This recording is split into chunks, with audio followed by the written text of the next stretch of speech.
to Start Canada podcast, where we interview startup founders, innovators, and thought leaders from the heart of Canada who are challenging the status quo, scaling their business, and bringing new ideas to life.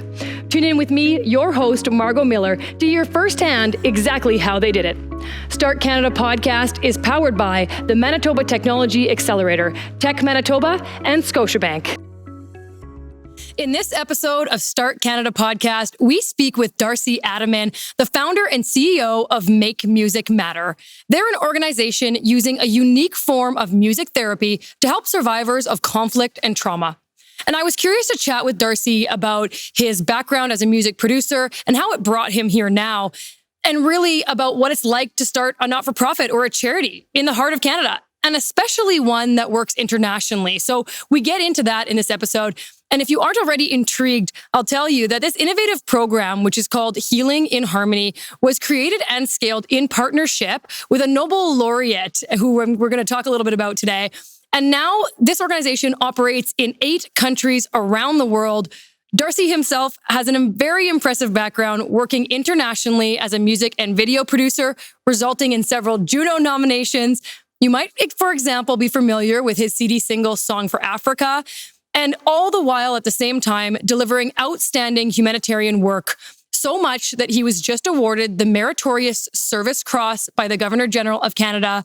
So all that said, if you want to learn about starting an international charity, or you too see the possibilities of using music for healing, then don't miss this episode.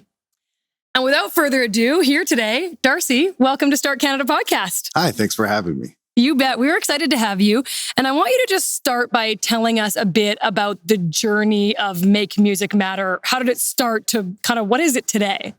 You know, I could probably talk the whole episode just on the journey part, so I will redact it. But what really happened was I started my life as a music producer. Mm-hmm. And, you know, many years ago, I was living in Philadelphia, just being a producer. And life started to be quite good. You know, success started to happen. And when you're a successful producer, especially in that era, you just live in the studio. You know, we call it, you know, it's the cave. You're not part of normal society that way. So to take breaks, I would surf the net back when you had to like dial it up and go to the one computer that in the office that had the internet. I started to read about the AIDS pandemic in sub-Saharan Africa, and it just blew my mind. Like just the numbers and the injustice gap and how is this happening? How is this not on the daily news every day in Winnipeg? It floored me. And it was my first exposure to it. And I kind of got obsessed with it. And so I started to do these one-off projects, the first being the Song for Africa CD single. So everything was led by passion. I honestly learned everything the hard way along the way. And each step, my intention was to stop and go back to quote unquote my regular life. Right. To the producing, to being in the studio. Yeah. Less pressure and all that sort of stuff. And it's one of those things that just never happened. And in particular, in 2009 in Rwanda, the moment we discovered the idea for Healing in Harmony was a 5-week trip in Rwanda where we're recording an album and filming a documentary. And within a span of a few days, 2 things happened. One, we gave local kids a fun day of recording. We had 1 day off in 5 weeks. Let's give them a fun day of recording. So the rest of the time you were recording with artists from North America or other areas of the world in Rwanda, but then there was 1 day where you were working with the local kids. Okay. Exactly. Just, you know, we thought we had a day off. We have the equipment. We built the studio here. Let's give them a fun day. So we drove 3 hours through the hills of Rwanda to this little 1-room schoolroom. And we noticed that the whole community had been waiting for us for 3 hours. The room was packed. Kids were literally crawling through the windows trying to get in. And they're dressed up in homemade hip hop outfits. And They knew the lyrics to the latest rap songs, even though they had no electricity. Lived in mud huts on the hillsides of Rwanda. Huh. So that was a moment of, oh my, music really is that sort of international language. It galvanizes communities. And as trite as that may sound, it's really true, especially in those areas. The second thing that happened is that they gave us the lyrics of songs they had written for us to record for them. And it was all really heavy subject matter. Their rights not to sell their bodies to live another day, their desire to go to school instead, what HIV/AIDS had done to their community at that point. There was not one frivolous, I want to go to a club and dance song. Right. And these were all young 14, 15-year-old youth. And we gave them no direction what to write about. In advance of them coming with those lyrics. Yeah. It was just what was on their what was on their minds. Yeah. And we learned was that music was an acceptable way to talk about these taboo subjects. Too traumatizing sometimes to talk about it one-on-one like this, but through a catchy song, completely acceptable. And that was kind of the spark of healing and harmony, of thinking, oh my, this is something that we can do better than anybody else, because we're a bunch of professional music industry people. Right. That was kind of the genesis of the idea. What about the fact, though, and you're mentioning that music can be healing and can help them share their stories, and you guys have this music background. How did you marry that with needing the kind of psychology background or the mental health background and the ability to kind of take that to the next step and ensure that it's helping in a positive way? Yeah, that's a great question. And it was something that was a struggle, for a very long time, because people always looked at the sort of the flashiness of the music piece and went and dismissed us. So we knew we had to be rigorous on the back end, scientifically, medically, to do that psychosocial piece. And the only way we could do that is by not cutting any corners. We did 3 years of development work in Rwanda alone, of just community assessments, baselines, piloting, testing, reiterating the model, and making sure we melded those two worlds together of the music and the psychological aspect of it. Okay. Yeah, that makes a lot of sense. And so then you personally, though, this sounds like a quick journey when we tell it this way, right? And there's obviously a lot more to the story. How did you know you could make it work? The truth is, it was just gut instinct. I mean, that's the absolute truth.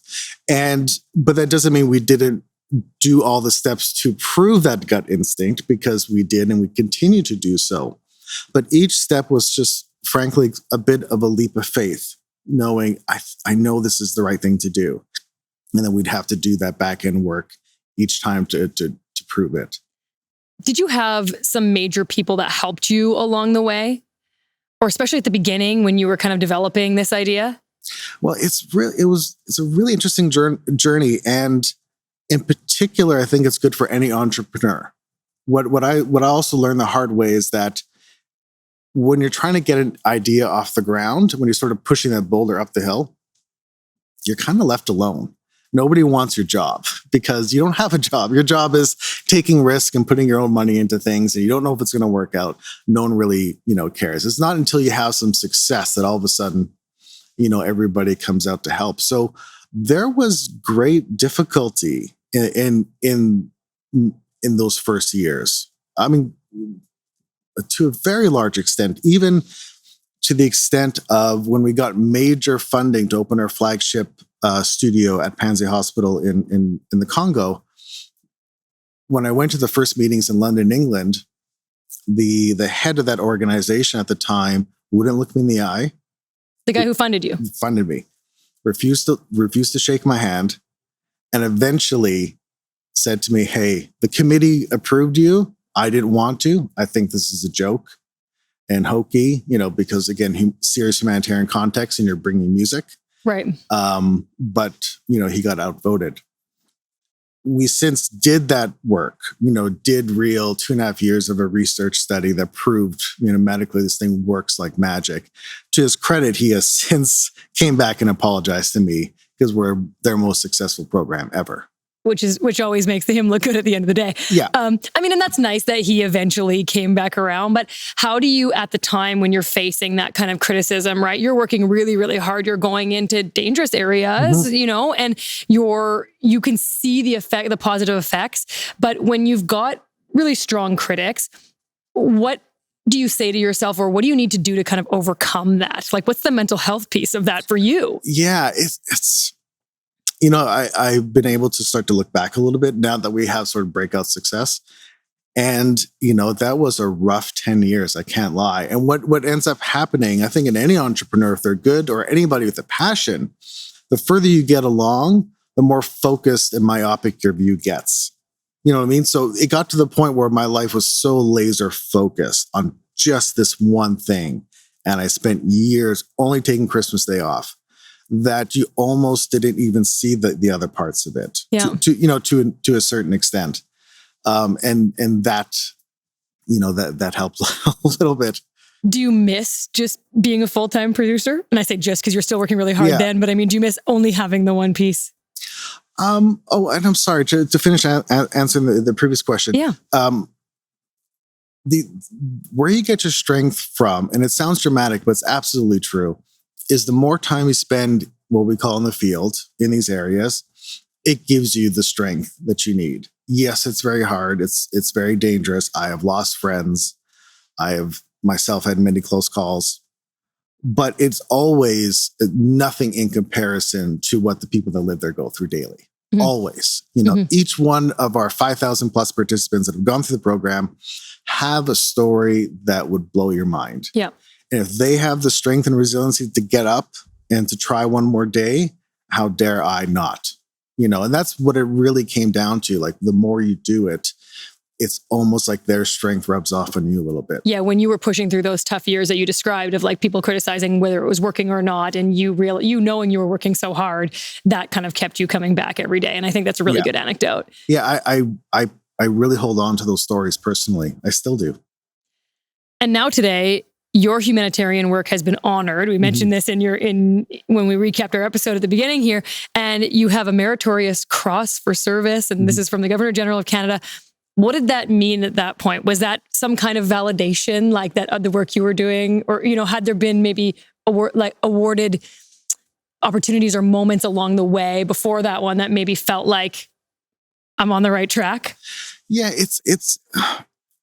I can't lie. I'm happy I got it. Yeah, it's something that I can tell my mom. And congratulations for having gotten it. Yeah, and it is lovely. But what ends up happening is it's a quick pause. It's a beat. It's, oh, that's fantastic. Cool. Comma. All right. Let's get back to it. The work still needs to get done. It really is like that. And that's not for me to be, a martyr, but that's the absolute truth, because we're at the size now where every day, something is happening. Christmas Eve, I woke up to a terrorist threat. New Year's Day, I woke up to one of our sites being attacked, and I had to send security team back. Mm-hmm. So it's a constant thing. As a side note for that award, I just found out yesterday, I get to, if a judge is not available, I get to preside over new Canadian swearing-in ceremonies. Oh, no way. Yeah, so I'm very excited about that. Yeah, that's pretty neat. You're doing so much work with people internationally that I feel like you would be a wonderful person to be a part of that ceremony. Yeah, that's great. Tell me a bit about the research that you were talking about a little bit before. So you mentioned, you get to this point where now you have the proof is in the pudding, right? Yeah. You've got this research, but undertaking a research project is a lot of work as well. And a lot of charities and not-for-profits do research to prove the value to the community that they're doing in whatever the topic might be. In your case, how long was that research project? What did it look like? And, is it something that is going to help you moving forward now? Yeah, absolutely. You need that credibility. It's not only that international credibility is something I tell my local partners regularly, that even if I'm coming in and paying for this space, renting, bringing in income, paying for staff, and helping, to keep their lights on a little bit, if I can't continually prove I'm the best use of the space and time, I'm out. Right. It's the ethical thing to do. Because when you're in an active war zone, there's absolute zero room for anybody that cannot be 110% effective. It's just, the need is so great. So you need that formal research to continually prove your value to that community. And it's very easy to come in, do something short term, and make you feel good about yourself. Right, like that very first recording you did with the youth. Right. They were crawling through the windows, they were really excited, and you could have just left and said, wow, we did something so good that day. But what ends up happening if you stop there is that builds distrust culturally.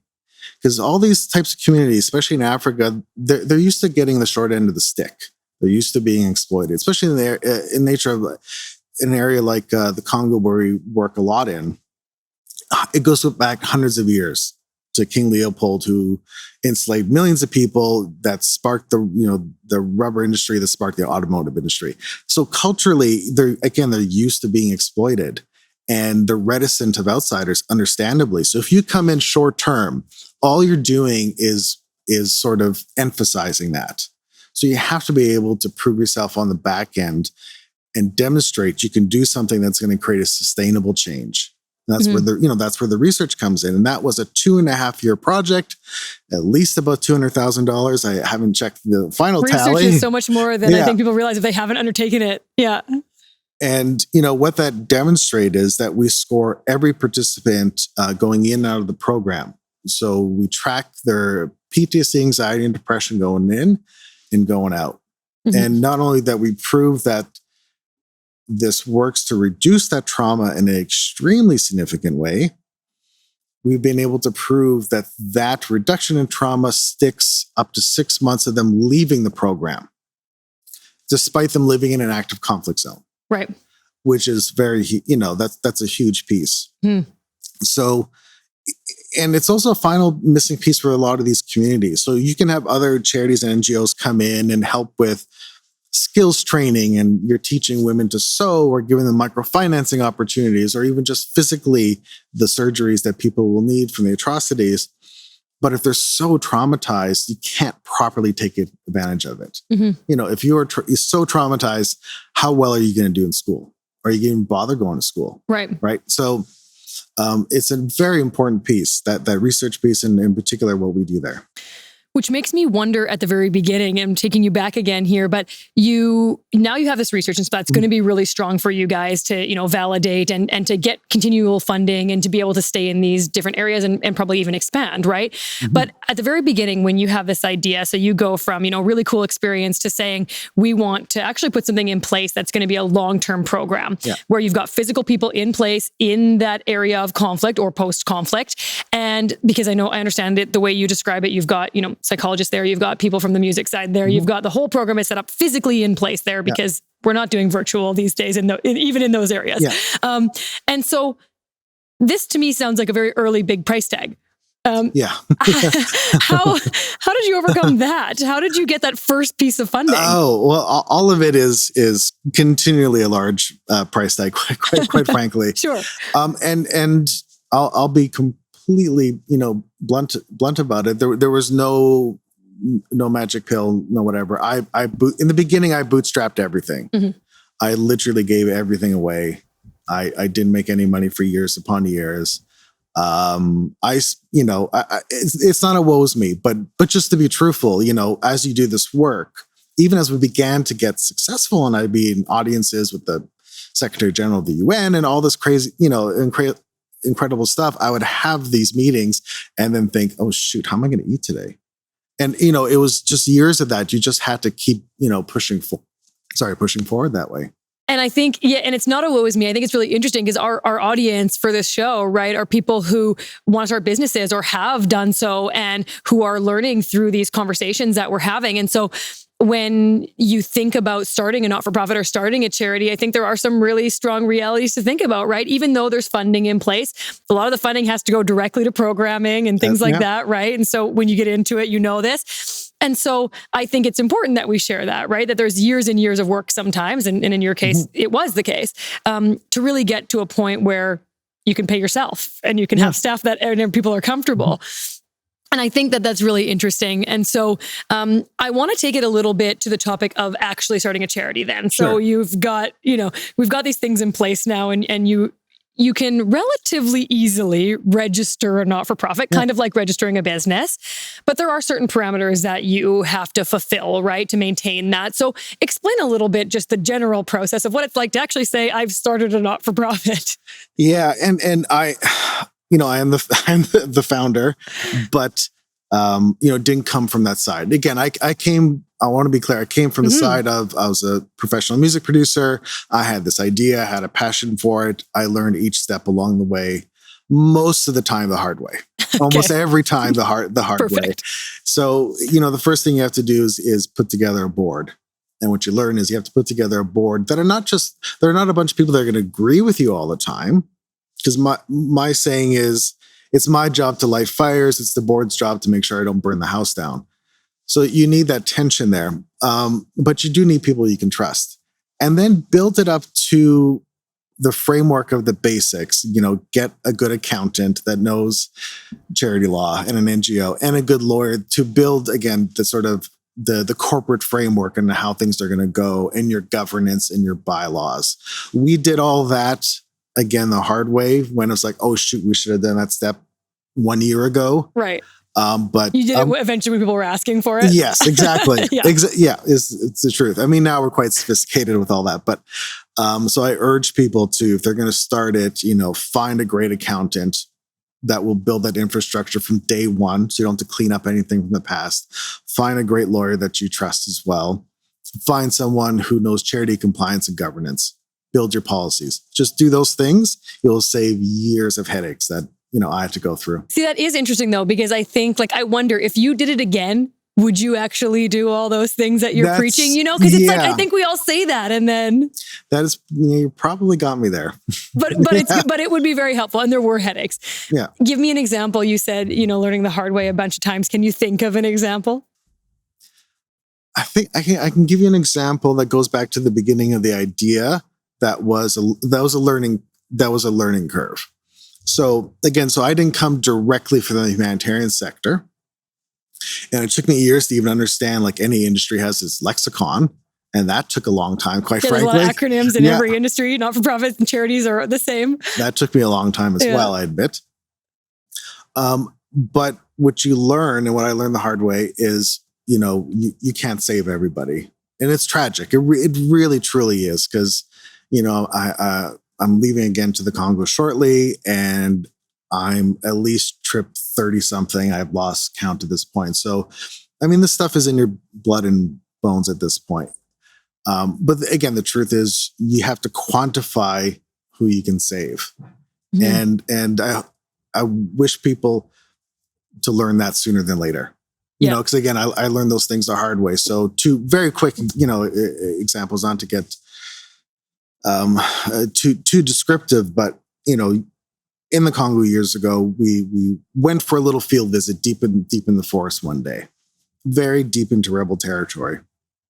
We get to this hospital, and the local population has aged dramatically from the stress. They're surrounded by rebel groups, so they've aged dramatically from the stress. Which also means that we have to get out to this area before dark. The UN came up to us and said, "You gotta go. If the sun sets, you're dead." We hide at night and count the bodies in the morning. This is a UN commander told me this. Wow. And we met this lady at this hospital who had a heart problem that required her to go into the city for surgery. It was the only way to save her. But in order to take her, we'd have to go so slow we would not get out in time. Because the roads are very bumpy through the forest. There's no real roads. You're in a Land Cruiser trying to get through. And it was it wasn't my call, but it was a 2-second judgment by the head nurse there. 6 people in the vehicle's lives to 1 person, maybe. No. And that was it. And that was a very, hard lesson. And I sat with her and I just said, "I'm sorry, you can't." Yeah. What can I do? And she just said, "Whatever money you can give so I can be comfortable until I pass," and gave her all the money I had left. And that was it. So those types of lessons, which are very hard, I think anyone who wants to start a not-for-profit or international charity that way, I think that's an important lesson to learn right away. Yeah, because at the end of the day, you do have to quantify things like the way you put it a minute ago there, because there are funding goals that you have to hit, right? And to your point earlier, how many people can we save this year? How many people's lives can we improve this year? And it does come down to number against number, and they'll give you a certain amount of money accordingly, right? And so that's hard. Yeah. It's and I've been doing this for a long time, and it's still hard. Yeah. And I hope I don't completely lose that, but that is something you have to, it's a calculus you always have to be making. Yeah. Yeah, because you live here at the end of the day, but you visit there very often. Mm-hmm. You've been on the ground in these zones and creating this wonderful work, and project that you've created and grown into this huge program that it is now. As part of it, you guys have also created kind of some other brands and companies within it. And so I understand that you have A4A Records now, and you have some partners on that. So maybe you can tell us a bit about that piece and what it's like to have a charity, but also some for-profit companies that operate adjacent or within it. What does that look like from a business understanding standpoint? It's interesting you brought that up because it's a lot more complicated than I thought it was going to be. Okay, this is good. In fact, we recently were just dealing with other experts giving advice. So charities are allowed to own related businesses for profit, but you have to demonstrate they're related businesses. Yep. And there's no hard and fast rules with the CRA, but you have to always be very careful that it looks like and functions in a way that's like you're not making too much money off of this. Right. And I think we've seen in the news some charities get in trouble with that, yes. right? And so this is, I think, a good lesson that you're telling us here. And we did it for two reasons. One, we come from music, right? So if we're treating all our participants, we call them artists. It's artists, not patients. Okay. So if we're truly treating them as real artists, we need to give them all the provisions any other artist in the world would have, which means, record label and publishing and all that sort of stuff. And the second piece of that is no matter what, intellectual property is created from our program. Right. People are writing their own lyrics. They're performing the songs. Exactly. So the genie's out of the bottle. What do you do with that? If you do nothing with it, that's unfair to the person that created it. If you personally profit from it, obviously ethically that's unacceptable. So you can't do that. Yet at the same time, what happened with us is that as a charity, we can't have earned income on the books that way. As little as it is, we can't have on our audited financials that we have made money. We can't take grant money and make other money off of it. Right. And the final piece of that was, again, just as part of the ethos of the program of if we're rebuilding someone who's had a traumatic experience, we're rebuilding their self-worth and self-esteem, telling them they're signed to a record label and they're a real artist is huge. Like it's still like it makes me happy, and I'm a professional, and I'm, not a kid anymore, and that still thrills me. Mm-hmm. So to everybody that we work with, it's a huge deal. So we had to create A4A Records on that side in order to administer, properly promote the music, administer it, and hopefully collect royalties from that. Yep. In order to do that, I thought, well,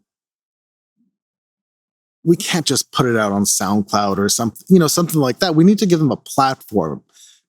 And so we approached Warner Music Canada, and luckily Steve Kane, the president there, understood it right away. It was a very quick meeting and just said, I'm in, and gave us a label deal, and they've released all the albums. It's on all the Spotify, Apple, all the platforms that you can think of out in the world. And I think we're nearing 30 albums out already on that as well.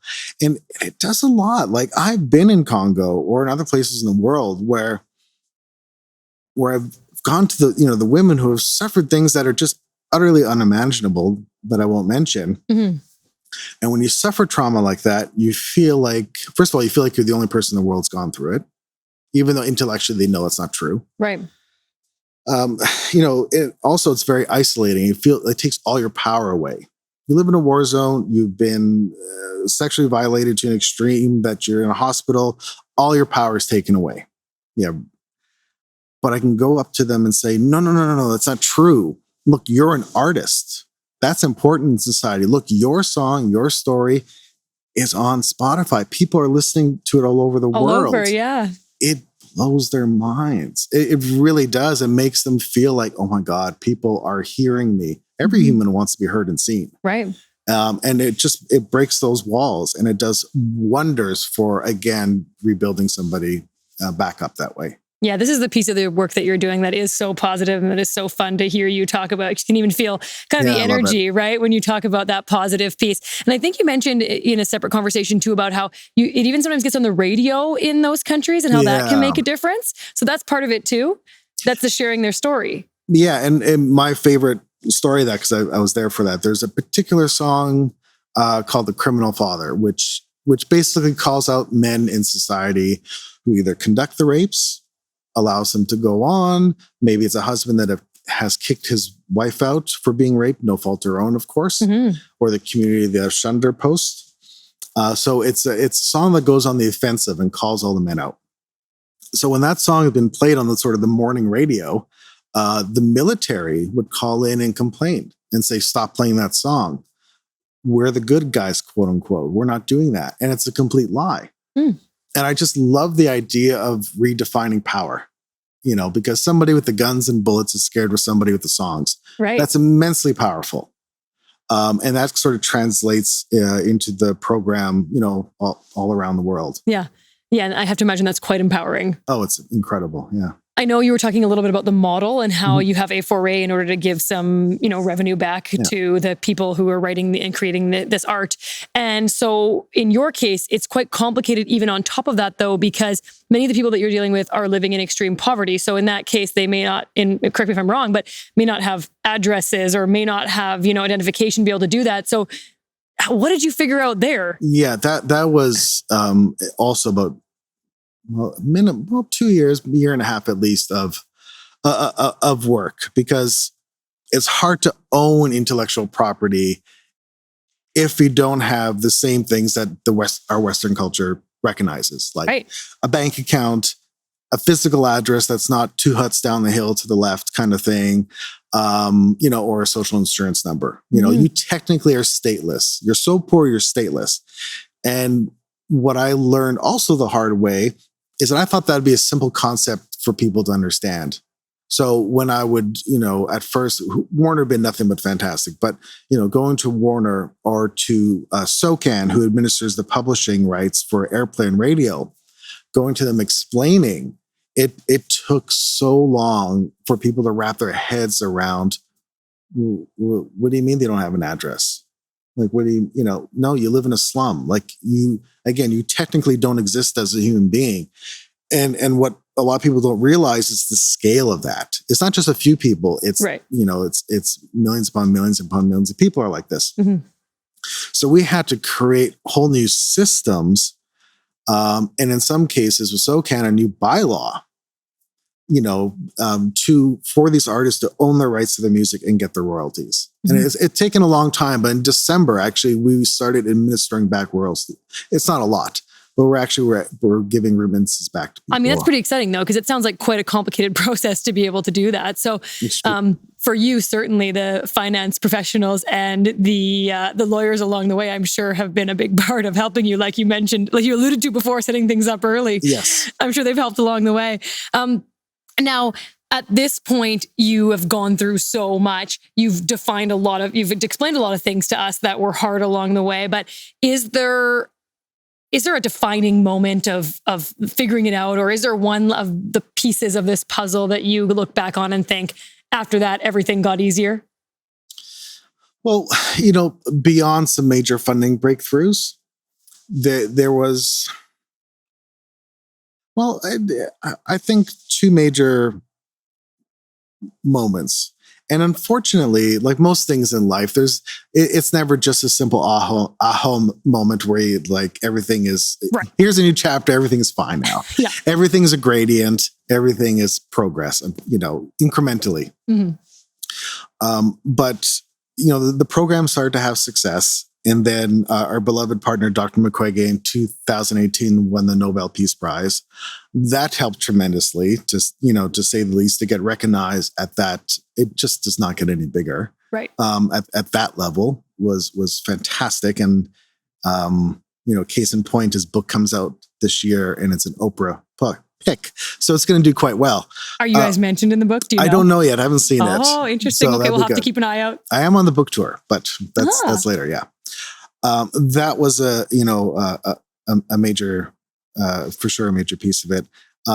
Another was actually just a small anecdote, which is funny, the things you end up remembering in life. And it's just a small one that really turned it around for me a few years ago. And, I was observing one of our studio sessions. And so you're in Congo, and let's just say I'm the only white, heavily tattooed music producer that hangs around Congo there. Right, perfect. There's nobody else, all right? So I kind of, I'm sort of an alien in that regard. And so when I'm observing sessions and writing notes and trying to improve things, I one day thought, like, what the heck do they think of me? Like, who's this strange looking man sitting in the back, observing their studio sessions and work? So I asked our lead psychologist in that group, I said, do me a favor, ask them what do they think, how do they think I see them? I was really curious of what they thought my perception of them was. And because we weren't talking formally, I don't interrupt sessions or anything like that. And, a lady stood up who's a survivor of extreme sexual violence and, translated from Swahili, said, I used to think you saw us as completely worthless human beings because of what had happened to us. But now I think you see us as artists. And like, that was like the moment, even though we do the scientific backing and all that stuff as we talked about, but that was the moment of like, oh, okay, we got it. I'm good. I want to keep living, but if it doesn't happen, I'm cool. Like that could be okay for me. That's a great story. And I think even earlier, we talked about the Meritorious Cross and like moments of validation. It sounds like that was a really high point for you. Yeah, it's funny how it's not the ones that you think are the ones that you're going to hold on to as much. Yeah, I get that. Yeah. In a very different context, but we are going to move into our speed round now. Oh, all right. So you're ready. Look, I see you. So just to start, describe yourself in a word or two. Tenacious. What motivates you? Injustice. What keeps you up at night? Failure. Who is the most influential person for you? Who has been? Dr. Mukwege, without a doubt. And what is one thing in business that you are so happy you did?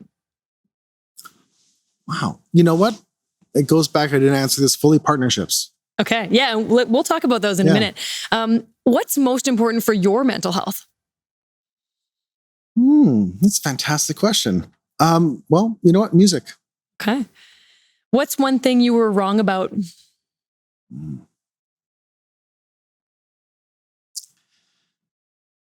That I could make this much of a dent in the world. I like that one. How do you personally continue to learn and grow? Actively. I make sure I read a certain amount every day, and staying grounded by always going back to the field at some point. Okay. That's the greatest teacher. By going back. Every time. Where are you 10 years from now?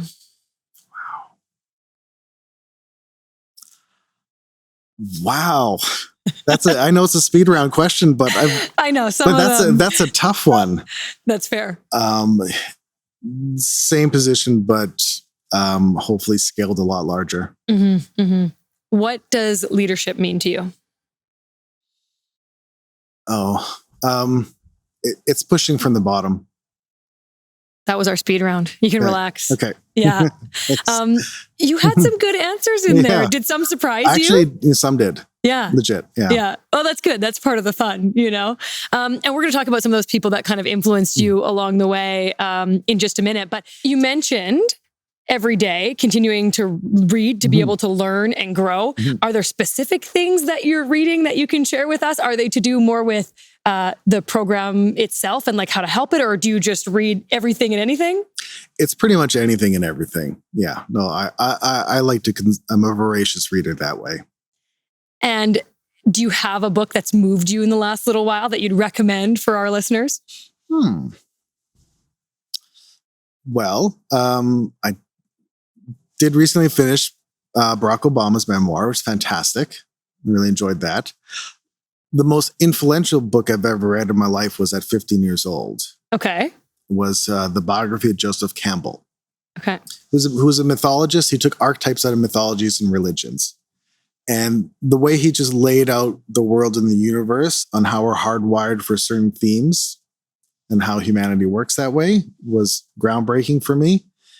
And the other part was he just demonstrated that you can actually, the way he laid out his biography, he demonstrated you can lay out your life in any way you want. You didn't have to go, to whatever those normal sort of provisional steps are. That is a great thing to learn at a young age. Now we have more programs in schools for entrepreneurship and things like that. Yeah. But for a long time, there wasn't any of that. And smaller schools with lower budgets still don't have that. Yeah.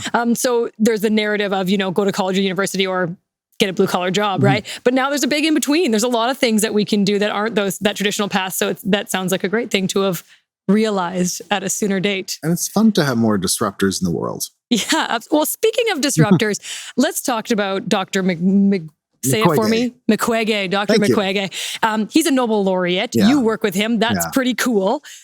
What is that like to have a friend who's a Nobel Laureate? Yeah, I've known him for a long time now. I gotta say, it still blows my mind daily.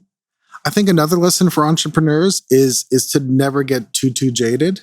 Okay. For example, like I still, and this is not to name drop, but I still, I sometimes sit and I text with him, and my brain goes, I'm texting with a Nobel Peace Prize laureate, right.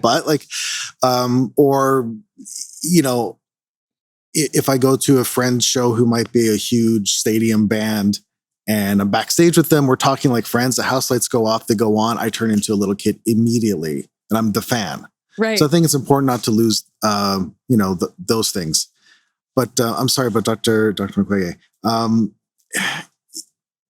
He's somebody I wish everybody would meet. Okay. For a number of reasons, because he's connected in a different way. And this all sounds very cheesy, I understand, but you would feel his presence before you saw him.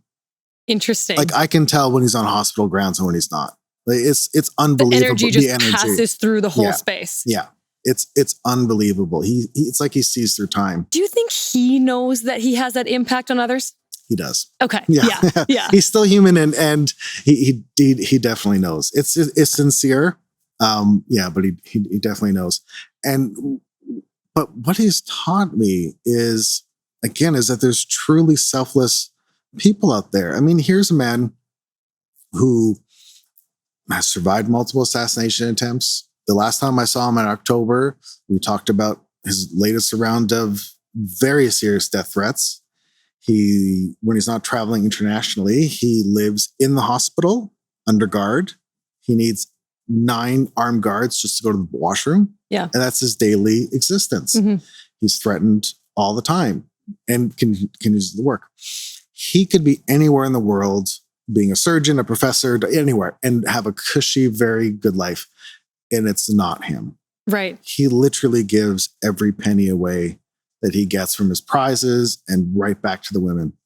That's amazing. And that's when you realize like the people winning those awards are so much to be looked up to. And I think we do, but without that direct kind of context that you have, it's hard to really kind of understand what they're giving up and what they're giving to be able to do that work, which earns them, yes, an award, but a lot of like a hard path to be able to do that every day. Yeah, absolutely. Especially when you take it on a long-term basis. It's one thing to do something for a short period of time, but to say, hey, this is, he's 65, this is my life. Yeah. This is it, folks. That is astounding. 20 years ago, his first hospital he built, he had to leave to another town. He came back, it was burned down, and a Rwandan rebel group slaughtered all the patients in the bed so he would see it. And it obviously broke his heart. But did he stop? He went, okay, we rebuilt. And you know what I mean? Wow. And it's just like, and those sort of things happen regularly. So it's just invaluable lessons I get from him constantly. And one thing that's so interesting with these conversations that we're having is, we'll keep moving in the conversation here, but I could just stop after what you just said and just sit with that for a while. And I probably will later, and press pause if you're listening and you want to just take a minute with that, everyone. But, you have had some really cool collaborations and, you've worked with people like Dr. Mukwege. Oh my goodness. It's okay. You've worked with some amazing people. And at this point, though, you've done some really cool collaborations that got a lot of kind of visibility too around them. And that's great. So, for example, Song for Africa and Sunday Bloody Sunday, where you had a bunch of different artists collaborate on those kind of projects. So partnerships and collaborations have been a neat way to kind of propel a little bit what you're doing. Did they make a huge impact on visibility and potentially, you know, getting more funders, getting people to notice what it is that you guys are doing so you can continue doing more? You know, it gives you bumps in visibility, yes. But what it actually ends up doing, what I've realized, it informs you how to run the work better. Okay. So by learning by those partnerships, you know, for example, with the Healing and Harmony program, even though Make Music Matter has a large staff, the operational staff are all local. We work with local partners, right? No one's parachuted in to take a job away from somebody they don't need. So wherever we work in the world, be it Congo, Rwanda, Peru, Turkey, it's a local producer with a local therapist. And so it's those value in those partnerships is actually what makes the program successful. And the only way you build those partnerships is trust the hard way. That's the only way. You can't buy it. You can buy it short term. And I've seen charities do this. They come in, you know, if you come into a vulnerable community that's desperate to survive, yes, an NGO can come in, parachute in, give money, everyone's happy. But when there's a bump in the road or when the program ends, it goes right back to where it was. Mm-hmm. But if you do that extra mile and make sure it's all local partners, conducting the programming and having that trust, you get through the hard times because then the community owns the program too. And they say, oh, shoot, funding was delayed for a month. Okay, we trust you. We're gonna keep at it. And that's the stuff that's critically important. Mm-hmm. So that's what's informed me. So I'd learned that lesson. So when I did Sunday Bloody Sunday, which was on a whim, quite frankly, from the concept of getting the idea to it being released to the world was 5 weeks. Yeah, which it sounds like it's pretty fast in the music industry, especially with many different people on a track like that. Yeah. And that was not to brag, but that was hard built trust. So all those artists, you know, the Billy Talent guys, Sum 41 and Blue Rodeo and all those people that were on the track, they knew and trusted me. Mm-hmm. So when I made the call and said, hey, you have 2 days off from your summer tour. Want to spend it with me? Yeah. Yeah. Everyone said yes. Within a week, I was in a studio with all those people. Calling them. And I mean, those things sound like a lot of fun. And those are the pieces where you can use your music producer background, right? And kind of get into some of those pieces in like the old way that you were used to maybe a little bit before. And so now you come to a point where you have this visibility and things from those. That's nice, but it sounds like it's so much more than that. And it's really cool that you mentioned that it influenced the actual content of what you were doing, because I wouldn't have seen that parallel. And that's, the truth is the more you do it and the older you get, that's what's more important. Mm-hmm. Talk about Fox Lake Cree Nation in Canada, because a lot of this work you're doing is international. Yeah. We have people who have suffered traumas in our country. For example, residential schools is one of them. Was it actually difficult to set up the project here in our own country? Has it been working in the same way? Yeah, well, that's a great question, because, for years when I would give public interviews or lectures here, the first question that came from the audience was, why aren't you doing this here? Sure. And it's not like we didn't want to, but we don't, again, we're not cookie cutter. So we need to be invited into a community. The community has to trust you were just talking about. Exactly. And we need to analyze that there's a holistic approach to what the community is doing. So, for example, what if we heal somebody's trauma so they can sort of function again, but there's zero economic opportunity? You're setting them up for failure. You're just creating a bigger problem down the road. So we won't go there. Mm-hmm. So it takes a lot of time and analysis before we decide to go somewhere. So we've been wanting to work in these communities for a very long time. And it wasn't until Robert Wavy, the president of Fox Lake Cree Nation, saw us and completely got it, but even with that took many meetings. that took, I can't remember if I've been there 2 or 3 times at this point, of just getting to know the community myself. The last time I went there, we brought the equipment and just did a test and showed, the elders on how it works and how we can adopt it to their local cultures and their local languages. Mm-hmm. And within literally 10 minutes, we had a major breakthrough of 2 women that were seriously violated when they were young and never spoke about it. And within 10 minutes, it was, we had made that breakthrough. Wow. But that's, again, it goes back to trust and never cutting corners. Because if you do cut corners, and there's been many times in the past, I think it's an important note for entrepreneurs in any business, you have the desire to break you wish you could make things quicker. I spent 10 years getting to the starting line. Of course, it would be nice if it was quicker at times. But if it's quicker, you don't build the skills and the capacity to maintain success. So what's the point? Right. So it has to be done that way. And it makes you stronger in the long run. Yes. Yeah. Your whole system and what you've set up, I understand from other conversations, it really has this ability to build empathy, resilience, but also affect some of our everyday behaviors, like people outside of the program even. What can you speak to along those lines? Like, can it help me to just know about this, right? To understand what it is, the work that you guys are doing. I feel like there's certain ways I want to be a better leader already, just in speaking to you. But what are some of those lessons that are broader that maybe we can take from this? With us, it comes through the dissemination of the music. And there's 2 pieces to that. One, normally, say in a humanitarian context, it's always a journalist or a student doing a dissertation coming in, doing these interviews, right? So their stories are kind of run through the bias and prism of the journalist or the student or whatever, right? It's not really very pure.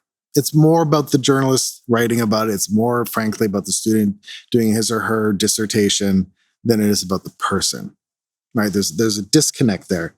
What the music does, it allows a direct voice. It's their song, their words, their melodies, their singing, direct to the world.